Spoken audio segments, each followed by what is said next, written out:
മതം അത് ഉപേക്ഷിക്കണം. ഉപേക്ഷിക്കാം, പക്ഷെ ആര്? ഞാനോ നിങ്ങളോ അതോ നമ്മളോ? നമ്മൾ ഉപേക്ഷിക്കണം. അങ്ങനെ പെട്ടെന്നൊരു ദിവസം മതം ഉപേക്ഷിച്ചാൽ കുഴപ്പമാകില്ലേ? എന്തു കുഴപ്പം? എവിടെയാണ് നമുക്ക് മതം വേണ്ടത്? അതിപ്പോ അങ്ങനെ ചോദിച്ചാല് എല്ലാത്തിനും മതം വേണ്ടേ? വേണോ? നിർബന്ധമാണോ? ചികിത്സിക്കുന്ന ഡോക്ടർ സ്വന്തം മതക്കാരനാകണമെന്ന് നിർബന്ധമുണ്ടോ? ഇല്ല. ആരായാലും അസുഖം ഭേദമായാൽ മതി. വിശക്കുമ്പോൾ ആഹാരം തരുന്നവർ ഏത് മതക്കാരനാണെന്ന് തിരക്കുമോ? ഇല്ല. വിശപ്പടങ്ങിയാൽ മതി. വിദ്യ നൽകുന്ന ഗുരുവിന്റെ മതം ചോദിക്കുമോ? ഇല്ല. ഏത് മതക്കാരനായാലും അറിവ് പകർന്നു തന്നാൽ മതി. വ്യഭിചരിക്കുന്നവർ പെണ്ണിന്റെയോ ആണിന്റെയോ മതം ചോദിക്കുമോ? ഇല്ല. ആരായാലും മതി. ദാഹിക്കുമ്പോൾ വെള്ളം തരുന്നവരോട് മതം ചോദിക്കുമോ? ഇല്ല. ദാഹമടങ്ങിയാൽ നന്ദി പറയും. വിൽക്കുന്നവർക്കോ വാങ്ങുന്നവർക്കോ മതമുണ്ടോ? ഇല്ല. വിൽക്കുന്നവർക്ക് പണവും വാങ്ങുന്നവർക്ക് വസ്തുവും കിട്ടിയാൽ മതി.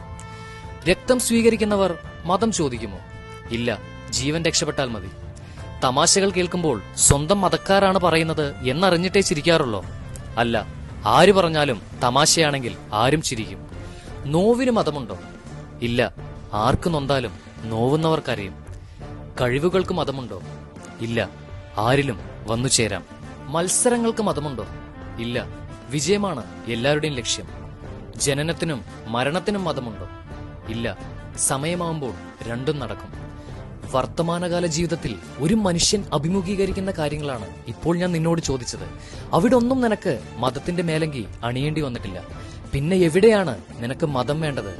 അതിപ്പോ അങ്ങനെയൊക്കെ ചോദിച്ചാൽ ഞാൻ കുഴഞ്ഞു പോകും. മതം അത് വേണമല്ലോ.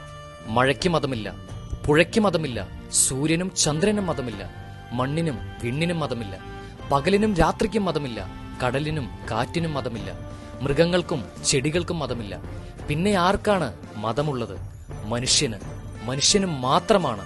വിവരവും തിരിച്ചറിവും സംസ്കാരവും ഉണ്ടെന്ന് അഹങ്കരിക്കുന്ന ചില മനുഷ്യജീവികൾക്ക് മാത്രം.